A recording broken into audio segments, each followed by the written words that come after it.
You having a hard time over there? I'm having a hard time. I'll say it 1,000 times. Man, do I love our theme song, and yet I keep listening on our off time to what we're making the new theme song. Oh, you talking about in your R&R hours? Yeah, and my R&R. I listen to it, and man, do I get excited for that being in the song that kicks us off for a year. Me too, man. Cat Stevens. Way to go. Spoiler alert, Blew everyone. it. It's the Bonfire. Peace Train. That would be awesome. I'm down with some Chapin. Dude, you don't think I won't do a year of Harry Chapin? What do we got, Harry Chapin? We could do Taxi. Time in a Bottle. That's Jim Croce. You want to do Jim Croce? I'll do Jim Croce here. I'll go any direction. Operator? Right, dude, we can change. Operator. We can change the tone of this show with one theme song change. We'll come back and we'll say, hey, it's the Bonfire, Comedy Central Radio, Sirius XM 95. I'm Big Joe Oakerson. That handsome voice over there is Dan Soder. And what you're listening to is Peace.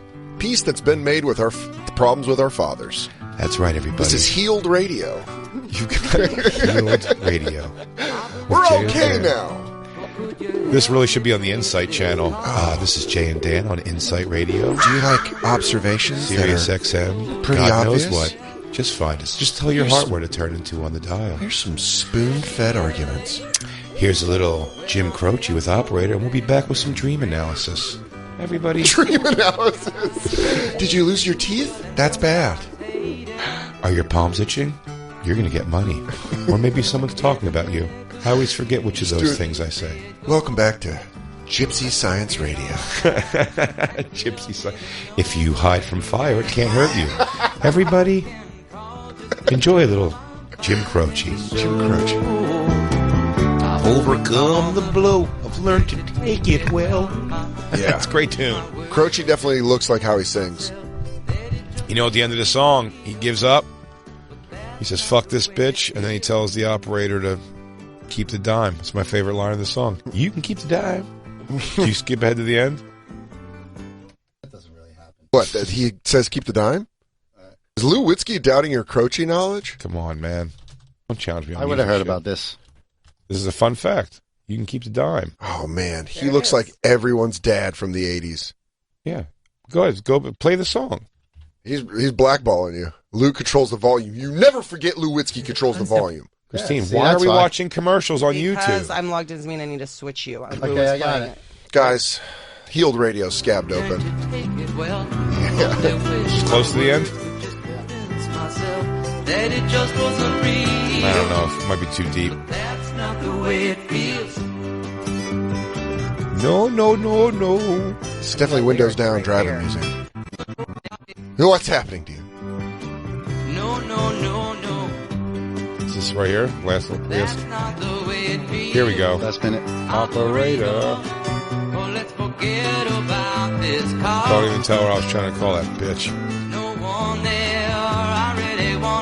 I think he's starting to feel the operator. You think? Oh, yeah. Thank you for your time. You've been so much more. Here it is. The best part of the song right here. You can keep the time. Nothing attached to it. Oh. Good songwriting. Jim Croce's breaking hearts. Just breaking hearts in call centers. Hell yeah. That guy never scammed you when he put out a good song. You know what's funny is, like, I was saying... I thought you liked that transition so much. I did. Bam! Into what happened just outside right now. What I was going to say is songwriters from the 70s and 80s, it's always, it's like, we were talking about Harry Chapin and stuff, it's all similar where it's like, and then I gave the waitress a look in the eye. Like, it's all like that 70s kind of style, like story songs. I also like when they credit themselves as songwriters, they use their full names that are always just, who gives a shit? So it's like it's a songwriter. James Croce. Oh, hell yeah. Can you be Jason Oakerson? Harold Chapin. I'm going to do written by Daniel Soder. That's what I should have done. I wonder if it's too late to do that. Let's start doing it. That might be really hilarious in my Netflix things. They always do that written and performed by, they give you the credit. Jason Oakerson. Jason Oakerson. Hell yeah. That'd be so fucking I'm going to start great. doing that. Or just see if I can get two cards. One that says written by Jason Oakerson. You guys really want to go deep? I'm going to text. I'll start being billed as Daniel E. Soder.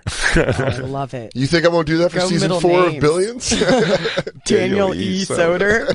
Please make your. I gotta check with SAG, see if I can do Jason it. Michael Oakerson. Oh, dude. You should go by JM. Jason Michael Oakerson. Jason M. Oakerson? Jason, I now want my writing and performing credits split up. Yeah, dude. I want my writing It's credit. it's just the writing on a screen. It's probably the easiest thing to do. People make memes every day, all day. Dude. 12-year-olds do that. Daniel E. Soder, written by Daniel E. Soder. What a So pretentious. I should do Jason Michael Oakerson, performed by Big J Oakerson. Hell yeah. That's so great. But that's his character. Well, you don't understand, everybody. Dan Soder's the everyman. Daniel E. Soder's the one putting bullets in the gun. When I put the gloves on, I become something. Can I email right now to see if we can make that happen for this special? Just text Tom sick. I want to find out about it because it's definitely writing credit. I want to find out how you do that from here on out. Can my writing credit be changed to Jason Michael Oakerson? I mean, even with this show, can we get credit somehow as being fully billed? I wish and you know what? Tell them I will work this out. I'll get ordained online today if they'll make it say Reverend. They say Reverend Jason Michael Oakerson. Oh my God. Dude. Reverend J? I'll get ordained on air today. I think I like Rev J. Huh? Rev J? Rev J? Yeah. If you went hard right and just went into like tent comedy, like Christian tent comedy. I had to look a grown man in the eye and call him Rev for a part of my career. It's the guy that got me the Corn Tour in Mayhem Fest first time. Well, he was managing. Is he a Reverend? Nope. Well, he did the same thing. He got ordained. Hell yeah. But everyone called him the Rev. But it's just like getting ordained for having it be your cool, like Reverend Jason Oakerson. That's a little lame. This is funny because it's a joke. Reverend Jason Michael Oakerson. Reverend Jason Michael Oakerson presents Walk With Him. J. Mike. The story of Big J's rise to redemption. You people want to be healed by pussy jokes? Oh. Do you want to be healed by pussy jokes? Let Jesus' big black dong inside of you and heal you. I'm looking for am I getting a Tom Fordham? Is there a Tom Fordham in the audience tonight? Oh, dude, this is basically... Tom Fordham, 1811 Elmhurst Drive. Get your ass on up here and let me lay the pussy joke upon you. You can heal it. Look at this motherfucker. He dressed for a 5th grade school picture. Am I right, congregation? Yeah. Dude, this is exactly like, it's like, what's your fucking deal? But with you as the preacher and I can do me, Fenoya, we can all be in the crowd doing... Now, Reverend Jason Michael Oakerson, if this man right here says he hasn't heard a good pussy joke since 1998. Oh, come on with it now. I'll eat pussy so good I wear a lobster bib now. Kick ass. Kick ass. I think this is what we do. When this fails, we go into tent comedy? Tent preacher comedy? Tent preacher pussy comedy. Tent preacher dirty comedy. Yeah, hell yeah. There's got to be a market. No one's filling the void that no one's left behind. I think that's a very specific niche. Written can do it by Reverend Jason Michael Oakerson. I'm excited for this writing credit, though. God damn it. Really going to turn our lives You think I can go to law school before November? Probably. Can I be an Esquire? Bill S. Preston Esquire. I smell a movie. Jay goes back to college. Yeah. Oh, it's going to be such queefy music on that soundtrack. Well, it was like, it would be Blink-182. I got guys. Looks like I'm going back to law school. What happens when a radio DJ decides to get it straight? He's going back to school, but the problem, he's 40. Big J. Oakerson is the undergrad. Yeah, I like you. It's just you're like my dad's age. Would your dad do this? Just because you're a creepy shit. It's like, you bringing all your Jay, are you in my underwear drawer? He goes, no, I was just, so he said there was a roach problem. I was just making sure you didn't have any bugs in your drawers. Huh? Yeah. Big J's in college, and he shouldn't be. He's perverted. You're like, you guys want to kiss? You guys should kiss. I'm like, we're in a study group. Kiss. Just you're charming him into doing shit. I how high him. Oh, dude, yeah, you bring... It's a filthy comedy. Yeah, but it would be great. Oh, they're doing a how high, too. I know, they're going to be doing all the drugs they're like, dude, we're going to do Molly. I'm like, guys, that doesn't feel responsible. I don't think that's not a responsible They go harder than But then it's just like, but then it's like, she goes, when I take Molly, I just take my pants off. Can't break fourth wall, look at the camera. Well, then I guess do that Molly then. Oh! bringing around fucking shady characters like Ralph and Lewis around a bunch of college girls. It's like dickhole fucking humor. Yeah. Oh, like gross old man humor. Oh, it's so funny. Hey, girlie, let me clean you off a place to sit. Just wipe my face down. You need to leave. You got to get the fuck out of here. We have to work more with that, with fucking catchy lines for my going back to law school. Yeah. Oh, no. All just to change a credit on a Netflix special. Stephanie Falcone says if I get ordained on air today, she'll bump her officiate in September for a crowd work wedding ceremony. It's not out of the wheelhouse of possibility, Stephanie. I'll tell you right now. If I can crowd work your family's going to have to be mad understanding. Yeah, there can't be a fucking aunt in that's like, who is this guy? Yeah. Who's this guy? What the hell's happening up there? Oh, Aunt Bev's here. Aunt Bev, I heard you got boofed in college. Is that true? Is that true? Uncle Craig knows. She's like, Stephanie, what is this? Sup, Craig? Yeah. You know what I'm talking about. Dude, let's see if we can get you. I mean, why not? See what the process would be. Fuck this. The writing credit's going to change. Because that I think you can just. Well, we'll find out. Yeah. She'll keep an eye on it. Right outside before the show, when we were doing our show prep, we got, I can only call it at this point, accosted in the most pleasant way. But only because I know that they're trying to actually rob me. What do you mean? Is the ticket sales guys for the comedy club. So when you go to New York in Times Square, we've talked about this before on the show. There's street team guys that go around. They have pamphlets and like things on like, you want to see a comedy show? And they always promise it's going to be like whoever's at the top of the game at that time. Like when I moved here, they were like, Dane Cook's going to be up there. That was like 2007. And then, now the guy said Chappelle today. He goes, you guys want to see Dave Chappelle? And Jay just goes, in New York City? I go, LOL Comedy Club, Dave Chappelle. He's like, tonight. That's his response. He went, tonight. Yeah. I was like, Dave Chappelle really? I gotta go to New York. I don't want to play Carnegie Hall. I want to play LOL. I thought LOL. It's right in Times Square. I swear to you, I thought it was just something else by now. That place. Yeah, LOL. It's right down the street. I'm sure. It's ridiculous, right? It's like an open mic. It's like an open mic night. Yeah, but I'm saying they're selling you tickets to an open mic night. Not that you wouldn't go and enjoy yourself at this club. Might be a couple diamonds in the rough. Enjoy yourself at this club. However, they're telling you you're going to see Dave Chappelle. It's like they don't give a shit. They're selling their tickets on the street and getting whoever in there, and then they get shitty. And I've dealt with in my career those crowds of people that are like, wait, this is the last guy? I thought Louis C.K. and Jerry Seinfeld were going to be here tonight. Dude, that's the best coming out of the M&M store, and they just get popped. And they're like, I would love to see Brian Regan. They don't even say Brian Regan. They say Seinfeld, Rock. They say all the most famous ones. Yeah, Chappelle a lot. Probably Schumer a lot now. Schumer probably was up. Yeah. It's insane. But it's such a blatant scam.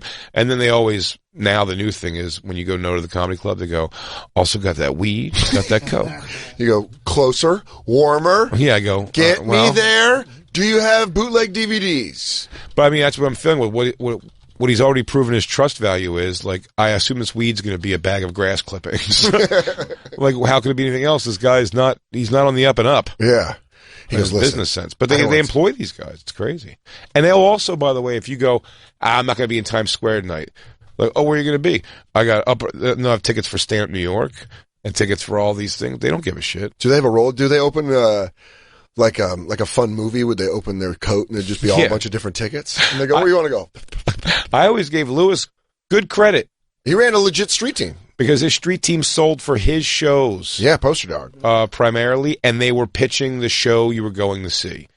And because Lewis was like a fan of all the comedy, he had those street team guys like familiarize themselves and then really go out there and be like, oh, you got to see Dave Smith's the shit. And Gino Biscotti, what all these guys, they'd push everybody. Soder's fucking awesome.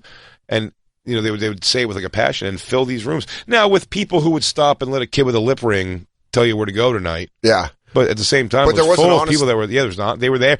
If it was good shows, Lewis's shows, they were really good shows. It was always fun, though, when Lewis, because, Lewis ran a street team, so sometimes he'd get some real shady motherfuckers out there. And it was always funny when, and I know you dealt with this way more than I did, but it only happened to me once or twice where, a super shady dude becomes a fan of yours and then starts making it weird in the bar. Oh, yeah. Where you're like, I don't know this guy, and I'm just becoming friends with Lewis, so I'm like, dude, and he's like, right, man, this is fucked up, and Lewis is just, fucking taking advantage of me, and I'm like, what? Oh, I'm new here.